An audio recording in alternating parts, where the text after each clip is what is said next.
I don't know what kind of a fight that you're having. I don't know what kind of battles you're undergoing,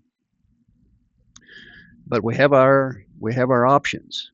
We can either attack our problem head on, or we can entrench ourselves and try to protect ourselves and wait, give it some time and see if the problem works itself out, sort of take the passive role, or we can give up. We can retreat. We can say, that's it. I give up.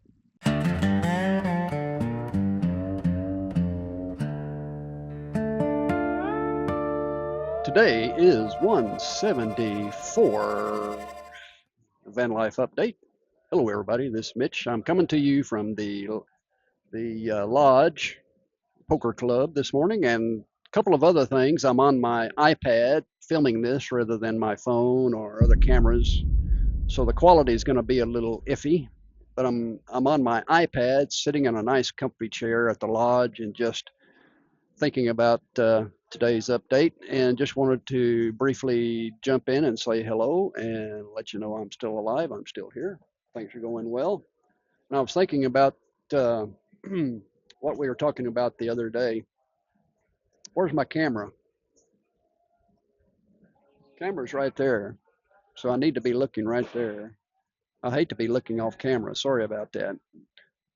Plus the fact I'm having to hold my iPad up, and it's an old iPad and it weighs about 50 pounds. My arm is getting tired. Jeez. Well, I was looking back over the notes I was taking from the other day. We were talking about how being on the road and traveling is often like being at battle or fighting. And we talked about battle strategy, and I talked about there are basically three things that we can do. We can raise, or we can call, or we can fold, which in military strategy would be we can go on the attack, or we can entrench, or we can retreat. And so I was thinking about those three things, about some of the things I need to be doing. I need to be attacking, and I'm going to go on the attack this week. Okay, as you can see here, what we were talking about was either take the attack to your fight, to your battle, to your enemy, take the attack, play it safe, which would be to entrench, or retreat, which is basically a give up. And the key here is to know when to attack, know when to entrench, and know when to retreat, because there will be times when a retreat is your best option, as well as entrenching and attacking. So you attack, it says here, according to my little notes here, to get control, take advantage, or if you've got superior numbers, sometimes you're desperate, you have no choice but to attack, and you want to win your way under your conditions, you're going to have to go on the attack. You're not going to wait for the enemy to determine where you're going to attack or when. You're going to take the initiative. And you can only do that when you attack. When you entrench, basically you're looking for protection. You're trying to save your army to fight another day. You're not wanting to exert a lot of risk. And it's also to facilitate the retreat, to help you give time and consolidate and get everyone together so that you can retreat in an orderly manner and protect yourselves. So it's time to reorganize. And you can win in an entrenchment. You can certainly win the battle, but it's going to require some help from outside. It's like a siege mentality. An entrenchment is nothing more than a miniature version of a siege. If you're in a city like Atlanta or Vicksburg and you're under siege, then you're basically entrenched. And the only way you're going to win that battle is if you get help from outside. You're going to have to get some support from others. And so you can still win when you entrench, but you're going to need help. And then the third option, of course, is retreat. There's no way you can win when you retreat. It's an automatic loss. You're saying, okay, I lose this particular battle, I give up. So retreating can be demoralizing. It's a time to rebuild, start over. it's the ultimate safe move. And of course, in cards, if you fold, that's basically what you're doing. You're giving up on that hand. You're retreating. You're saying, I'm going to lose this hand. There's no way you're going to win once you fold. And so we've got to know when to attack, when to entrench, and when to retreat. Now, when I was thinking about some things that I need to do, then these things are going to include talking to the bank. I've got to get my car title from the California DMV. They still have my car title. The car's been paid off for years, but for some reason, the title is not mailed to you in California. It's mailed to the DMV. So I need to find out what to do about that. But that's one of the things I've been putting off, and that's what I mean by going on the attack. You've got to start getting control of the situation, and I've been letting things go lax. And I also, when I was looking at the budgeting and planning goals, especially for Van Life America, for the 3-year mission that I have, I went ahead and jotted down some notes for the purpose of the trip, 3 years. I wanted to start thinking in terms of what I was going to do from year to year to year. What am I going to do the first year? And I basically just started putting in some very broad notes. I think the first year I'm going to spend in the West Coast, the Northwest. It's going to be the year that I start the project, and I will have an exhibition that year based on things that I create during that first year. But it's going to be the start of the project. Second year, I'm going to concentrate on the World Series of Poker Circuit Tour, and they have a dozen or more tours scheduled throughout North America in various locations, and I thought it would be fun to get in my van and to hit all the major circuit events, and it will give me a good tour of North America, just going from site to site, from circuit event to circuit event.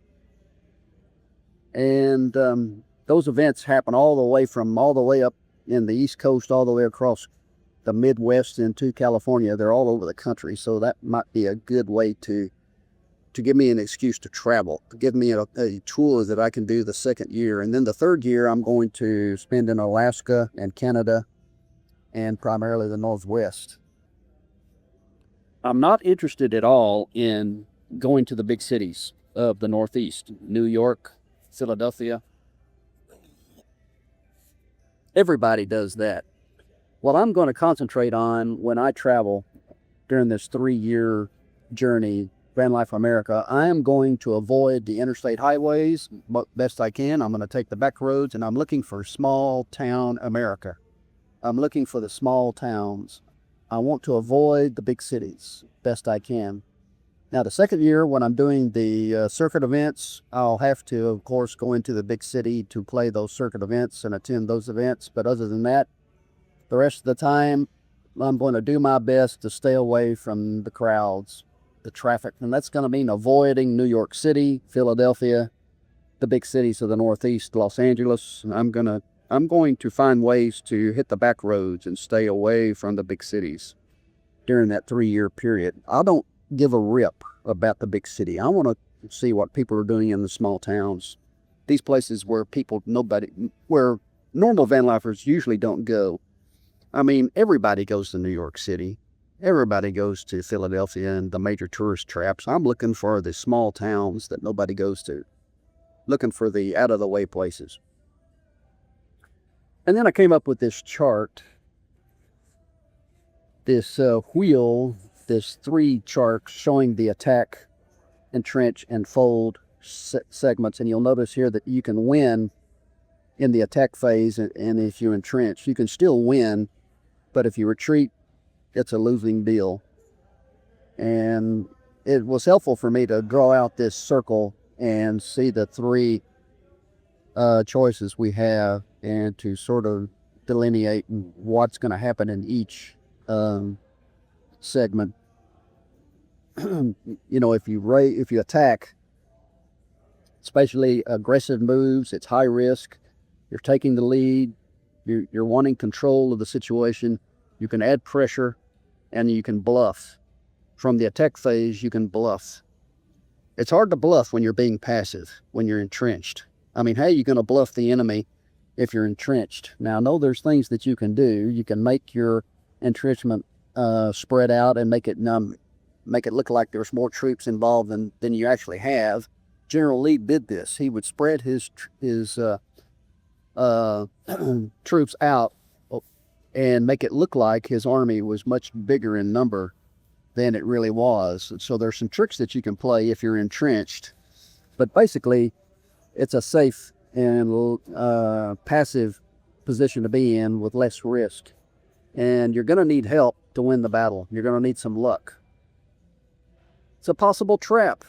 You know, there's ways that you can trap your enemy through an entrenchment. You can sucker them in, have them come in and try to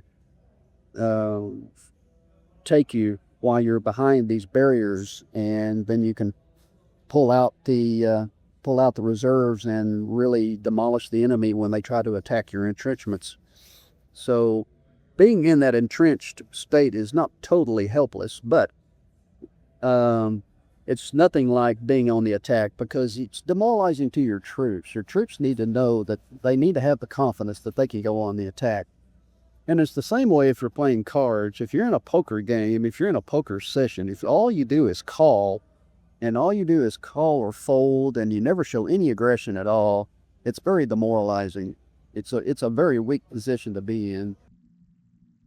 Well, I guess I ought to try to come up with some application here for us van lifers and those of us who are living on the road. And of course, we talked a little bit about this in another video a couple of days ago.